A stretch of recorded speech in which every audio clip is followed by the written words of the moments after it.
Hola, es un gusto darles la bienvenida a una nueva conversación en casa de Nexus, este espacio en el que nos mantenemos apuntados y apuntadas con la inclusión de las personas con discapacidad y personas adultas mayores, mientras quienes podamos permanezcamos en casa y así contribuyamos a disminuir el contagio por COVID-19. Hoy, en el marco del aniversario de la Ley de Promoción de la Autonomía Personal para Personas con Discapacidad, vamos a conversar en estos 4 años desde su aprobación, qué ha cambiado, cómo ha evolucionado la ejecución de esta legislación nacional y cuáles retos tenemos para garantizar la autonomía y que existan las condiciones para que las personas con discapacidad puedan tener una vida independiente. Vamos a conversar hoy sobre este tema con 3 personas muy involucradas en este movimiento, con Erika Álvarez, quien es directora de Seguridad Social del Ministerio de Trabajo. También vamos a conversar con Wendy Barrantes y con Carlos Barrantes, quienes son parte del Centro Morfo y del Movimiento de Vida Independiente en el país y que han tenido también una participación muy importante en este movimiento. Erika es una de las abogadas que participó en la redacción de este proyecto. Wendy y Carlos han estado también desde el inicio del Movimiento de Vida Independiente en el país, luchando por esta autonomía para las personas con discapacidad. En 2016 se firma esta ley en la administración Solís Rivera, en donde se elimina la figura de la curatela, se instaura la figura del garante para la igualdad jurídica, se pasa a un modelo de apoyos, ¿verdad?, que garantice que las personas con discapacidad puedan tener estos recursos, estas herramientas para ser autónomos y autónomas. Carlos, para comenzar, ¿qué significa para las personas con discapacidad y para el movimiento de vida independiente contar con una legislación que establezca la obligatoriedad del Estado de brindar estos recursos de apoyo, ¿verdad?, para una vida independiente de las personas con discapacidad?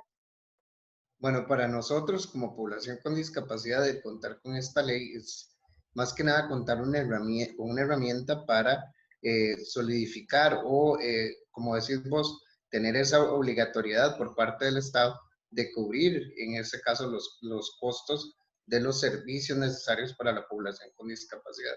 Estos servicios que son, bueno, primero el asistente personal, que es una persona mayor de edad con las condiciones físicas para brindar el servicio, y capacitado por el INA es una persona que apoya a las labores de la vida diaria de la persona con discapacidad, y como mencionaste también, el garante para la toma de decisiones o la igualdad jurídica, que es una persona que se la escoge la misma persona con discapacidad, es asignada por un juez y esta persona apoya a esta persona con discapacidad en un proceso de toma de decisiones para que cualquier situación en la que pueda verse vulnerado por su condición de discapacidad sea protegido. Para nosotros esto es la mayor herramienta, esta ley es la mayor herramienta que tenemos. La persona con discapacidad puede participar en igualdad de condiciones accediendo a estos servicios y aportar a la comunidad de manera real. Ujú. Y Wendy, también para ejemplificar, ¿verdad? Porque ya en el país, el Centro Morfo, también Asociación DITSU, habían venido trabajando en este modelo, ¿verdad? Para el asistente personal, para la vida independiente de las personas con discapacidad. Y eso también fue creando un precedente que con la ley ya tiene un sustento, ¿verdad? Legal que les permita exigir estas condiciones. ¿Qué fue lo más difícil o lo más retador en este proceso para desde el 2009 hasta el 2016, que ya la ley se convirtió, ¿verdad?, en eso, en ley, que este proyecto estuvo en la Asamblea Legislativa? ¿Cómo fue este proceso? ¿Qué fue lo más difícil para lograr que al fin se pudiera firmar? Bueno, creo que fueron varios factores, ¿verdad? Los que fueron, influyeron a la hora de aprobar la ley. Primero que todo, que la ley en su texto original era muy extenso y también tomaba recursos de otras instituciones a las cuales había que prácticamente cerrar, ¿verdad? En ese entonces era el PANARE y muchos de los diputados en ese entonces no estaban de acuerdo con cerrar PANARE. Esa fue una de las razones que influyeron bastante en ese entonces. También que no conocían tampoco la figura del asistente personal como tal, ¿verdad? Ni prácticamente desconocen siempre de lo que es el tema de discapacidad.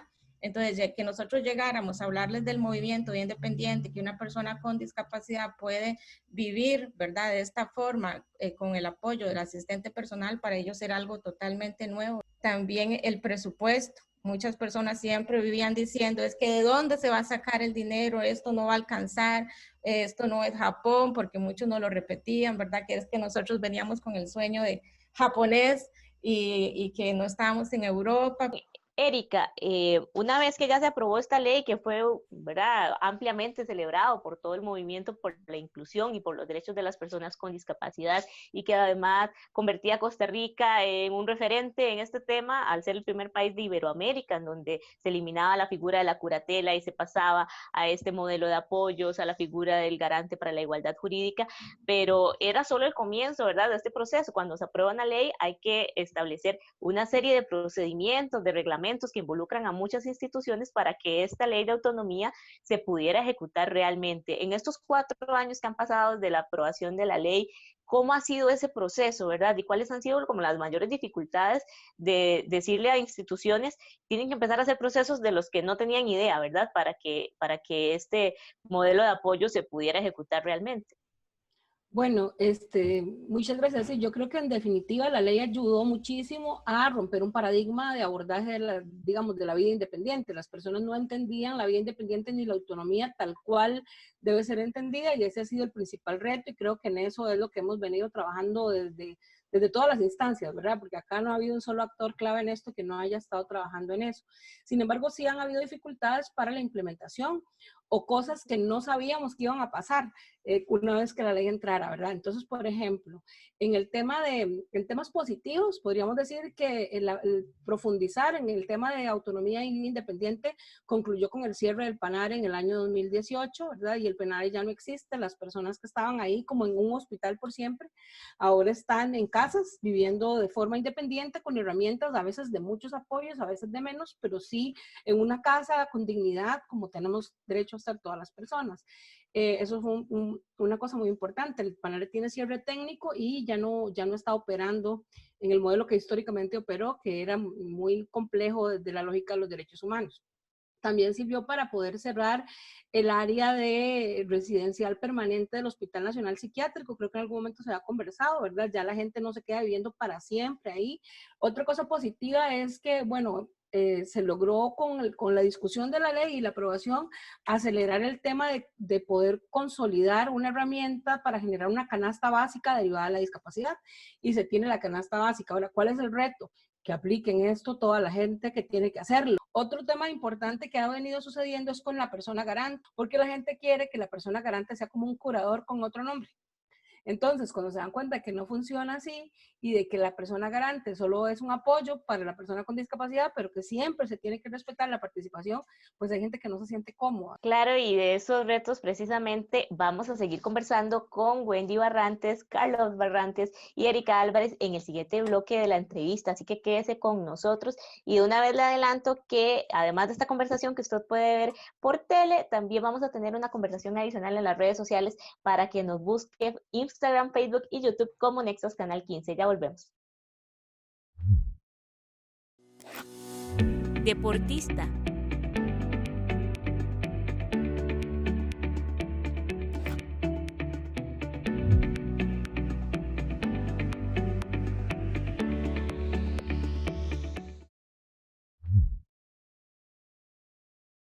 Estamos de vuelta en Nexos, el programa que desde el 2003 promueve la inclusión de las personas con discapacidad y personas adultas mayores. Hoy tenemos una nueva conversación en casa en el marco del 4º aniversario de la Ley de Promoción de la Autonomía Personal para Personas con Discapacidad. Hemos venido hablando de los cambios que representó esta legislación nacional en el enfoque para entender la discapacidad, en los recursos con los que disponen las personas en condición de discapacidad para ejercer una vida autónoma, este modelo de vida independiente. Veníamos conversando con Wendy Barrantes y Carlos Barrantes, ambos partes del movimiento de vida independiente y del Centro Morfo que se ubica en Pérez Celedón.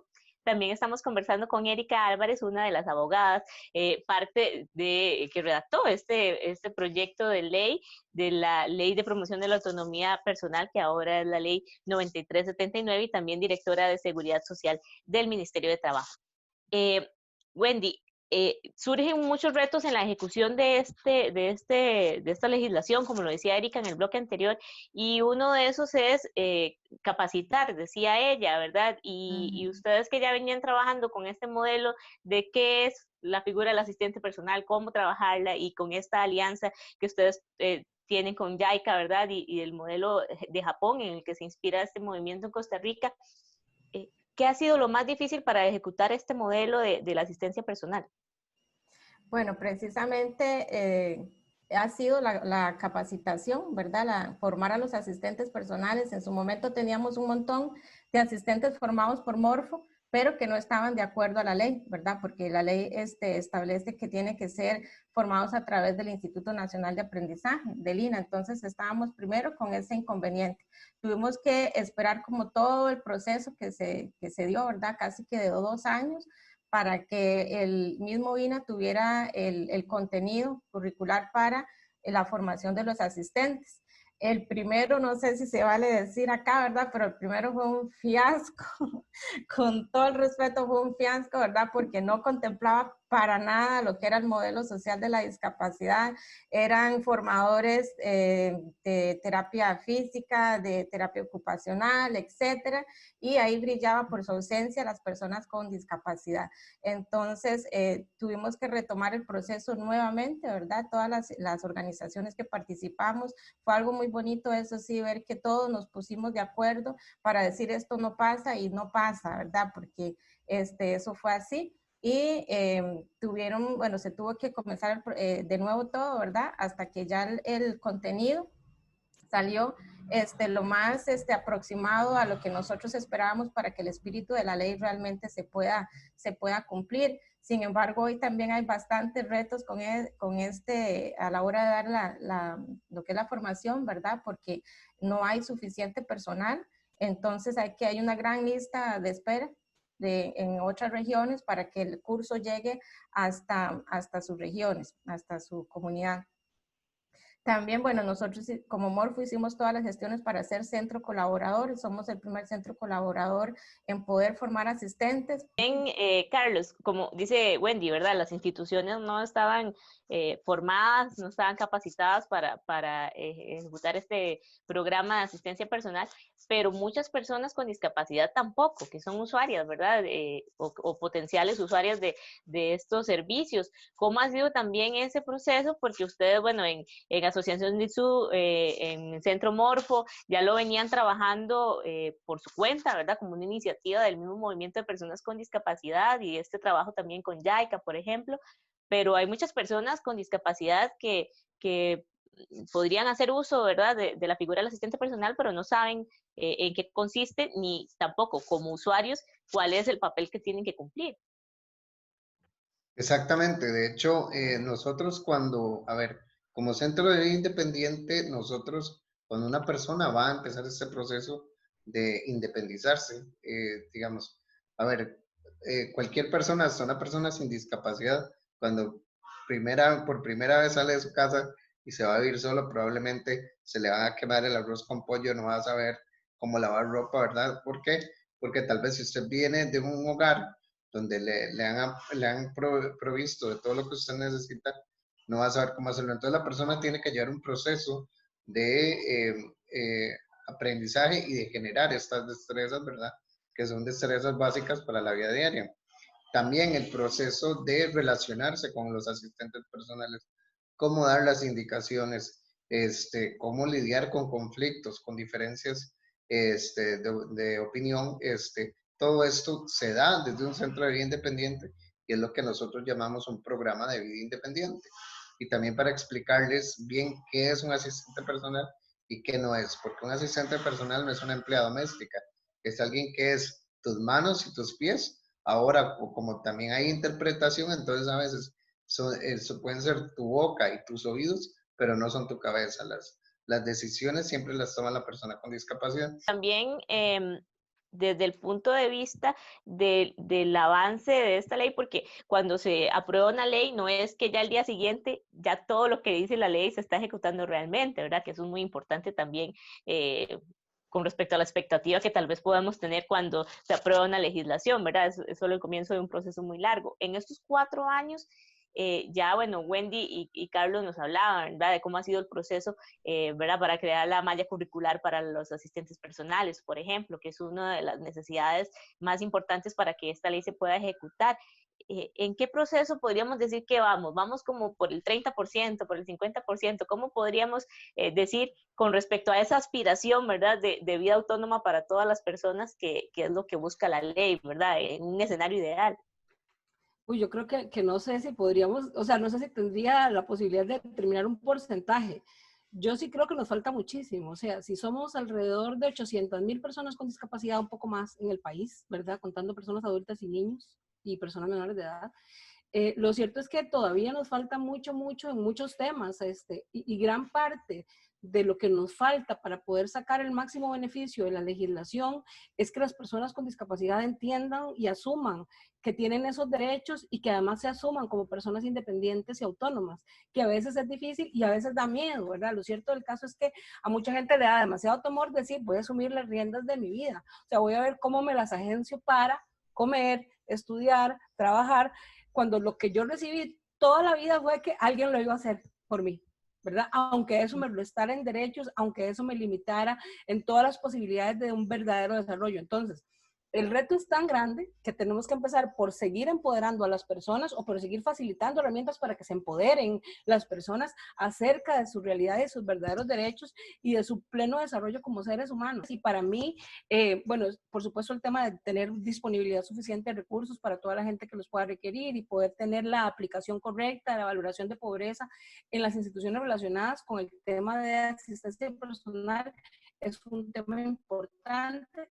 Yo estoy fielmente convencida de que toda la formación de las personas asistentes se debe dar con el apoyo de centros colaboradores como lo es Morfo, porque el espíritu original de la ley pretendía eso, pretendía que fuesen las organizaciones las que capacitaran, pero también las que prestaran el servicio. Y eso además ofrece muchas más seguridades para las personas con discapacidad y las organizaciones y genera un círculo virtuoso de que la gente contrata, le pago a la organización tiene recursos, entonces puede hacer más actividades para la población y eso va generando y creo que tenemos que llegar a eso. Ya el CONAPDIS lo ha explorado, saben que no es que no se pueda, es que no tenemos todavía como la concreción de la idea, que eso es un reto súper importante y para mí solo el hecho que ya lo estén valorando y pensando y analizando es un tema, sin duda la pandemia se nos atravesó en todo, ¿verdad?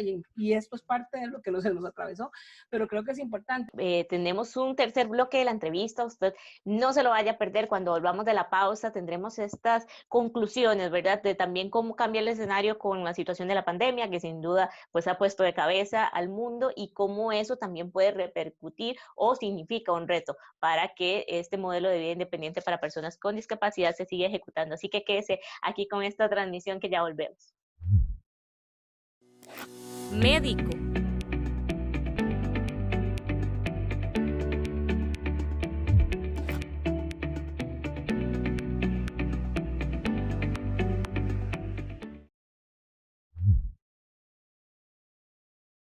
Qué gusto que siga con nosotros disfrutando de esta conversación en casa de Nexos, donde promovemos la inclusión haciendo televisión con sentido.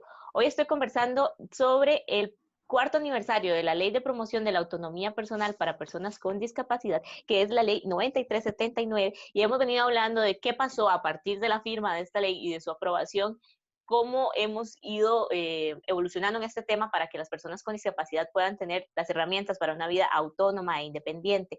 Y para concluir, me gustaría que Wendy nos dijera, bueno, en el marco de esta situación de la pandemia, que también representa un reto para todos los sectores de la sociedad, cómo garantizar que esta crisis económica y social no repercuta en el progreso de este modelo de vida independiente para personas con discapacidad en Costa Rica, donde los recursos pues cada vez son más limitados y las necesidades pues también van cambiando, ¿verdad?